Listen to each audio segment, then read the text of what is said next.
ఈరోజు మన ఛానల్లో అయితే సమ్మర్ స్పెషల్గా కొంచెం వెరైటీగా చికెన్ పచ్చి పులుసు అయితే ఎలా చేయాలో చూపిస్తానండి. సమ్మర్లో కాబట్టి కొంచెం లిక్విడ్ ఐటమ్స్ అయితే ఎక్కువ తీసుకోవాలి. అందులో చికెన్ అంటే చాలామందికి ఇష్టం కాబట్టి దాంతో కొంచెం చికెన్ పచ్చి పులుసు ఎలా చేయాలో చూపిస్తాను. చికెన్ అయితే తీసుకొని కొంచెం క్వాంటిటీలో తీసుకొని దీన్ని అయితే చిన్న చిన్న పీసెస్గా చేసుకోవాలండి. బాయిల్ చేసుకొని ఇలా చిన్న చిన్న పీసెస్గా చేసుకోవాలి. ఇలా అన్నీ చిన్న చిన్న పీసెస్గా చేసుకొని పక్కన పెట్టేసుకుందామండి. వీడియోలో చూపిస్తున్న విధంగా చిన్న చిన్న పీసెస్కి అయితే చేసుకోవాలి. ఒక ప్యాన్ తీసుకొని అందులో 1 టేబుల్ స్పూన్ అయితే ఆయిల్ వేసుకోవాలి. ఆయిల్ కొంచెం హీట్ అయిన తర్వాత కొంచెం టమాటా పీసెస్ ఒక 2 టమాటా ముక్కలను అయితే వేసుకోవాలి. అలాగే ఒక 3-4 గ్రీన్ చిల్లీస్ కూడా వేసుకోవాలి. ఇందులో కొంచెం ఒక చిన్న నిమ్మకాయ సైజంత చింతపండు కూడా వేసుకోవాలి. కొంచెం ఇందులోనే పసుపు యాడ్ చేస్తున్నాను. ఒక 1/2 టేబుల్ స్పూన్ పసుపు కూడా యాడ్ చేసుకోవాలి. ఇలా ఆఫ్ చేసుకొని కొంచెం ఫ్రై చేసుకుందాం. మనం టమాటా పీసెస్ మిర్చి అవన్నీ ఫ్రై చేసుకోవాలి. కొంచెం ఆయిల్లో ఫ్రై చేసుకోవాలి. ఇందులోనే కొంచెం వెల్లుల్లి కూడా వేసుకుందాము. ఇలా కొంచెం టమాటాలు అంతా మగ్గేంత వరకు ఫ్రై చేసుకోవాలి. మూత పెట్టేసుకుందాం. ఒక 2 నిమిషాలు అయితే మగ్గిపోతాయి అన్నమాట. టమాటా అవన్నీ మగ్గిపోతాయి. ఇప్పుడు మూత తీసుకొని చూసేద్దాం అన్నమాట. కొంచెం ఆల్మోస్ట్ మగ్గిపోయాయి అన్నమాట. ఇంత సరిపోతుంది. ఇవన్నిటిని ఒక మిక్సీ జార్లోకి అయితే తీసుకోవాలి. మిక్సీ జార్లోకి తీసుకొని అయితే మనం పేస్ట్ అయితే ప్రిపేర్ చేసుకుందాము. అన్ని మిక్సీలోకి ట్రాన్స్ఫర్ చేసుకొని పేస్ట్ అయితే ప్రిపేర్ చేసుకుందాము. ఇందులో ఇంకొక బౌల్ తీసుకొని ఇందులో కూడా ఒక చిన్న 1/2 టేబుల్ స్పూన్ అయితే ఆయిల్ వేసుకొని మనం చిన్న చిన్న పీసెస్గా వేసుకున్న చికెన్ ముక్కలను అయితే మనం ఇందులో వేసుకొని ఫ్రై చేసుకోవాలన్నమాట.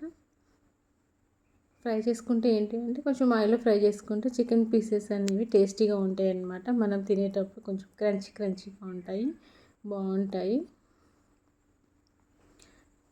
అది కొంచెం ఫ్రై అయిన తర్వాత మనం మిక్సీ పట్టుకున్న టమాటా పేస్ట్ని కూడా ఇందులో వేసుకోవాలి.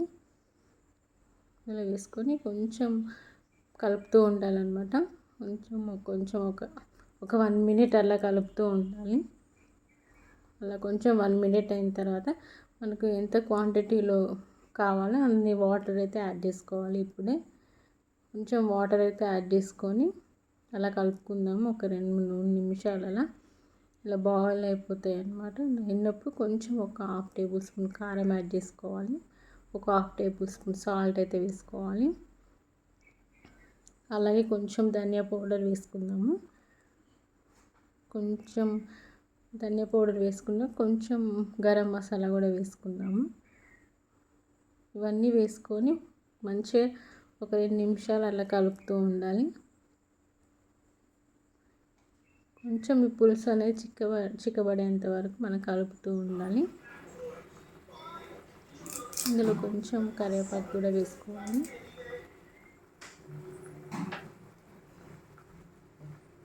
వేసుకొని పులుసు అనేది కొంచెం చిక్కబడేంత వరకు అయితే కలుపుకుందాం. మనం మూత పెట్టేసుకొని ఒక 2-3 నిమిషాలు వదిలేస్తే మనకి ఈ ఆయిల్ అంతా పైకి వచ్చేస్తుంది అనమాట. మీరు వీడియోలో చూడొచ్చు. ఆయిల్ అంతా పైకి వచ్చేంత వరకు మనం మరిగించుకోవాలి. ఇలా ఆయిల్ అంతా పైకి వచ్చింది అంటే మనకు పర్ఫెక్ట్గా పులుసు అనేది రెడీ అయిపోయింది అన్నమాట. చాలా చక్కగా ఉడికిపోయింది. పీసెస్ కూడా మంచిగా ఉడికిపోయాయి. అంతే, ఈ పులుసు అయితే రెడీ అయిపోయింది అనమాట. ఇప్పుడు దీన్ని అయితే మనం పక్కన పెట్టేసుకుందాము.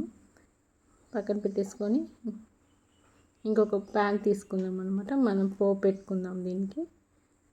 అలాగే ఇంకొక ప్యాన్ తీసుకొని అందులో కొంచెం ఆయిల్ వేసుకోవాలి. ఒక 2 టేబుల్ స్పూన్ అట్లా ఆయిల్ వేసుకొని కొంచెం ఆయిల్ అనేది హీట్ అయిన తర్వాత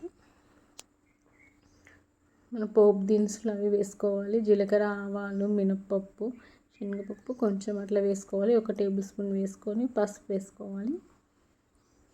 అలాగే కొంచెం కరివేపాకు కూడా మనం యాడ్ చేసుకోవాలి. అలాగే కొంచెం ఒక 3-4 అట్లా వెల్లుల్లి దంచి వేసుకోవాలి.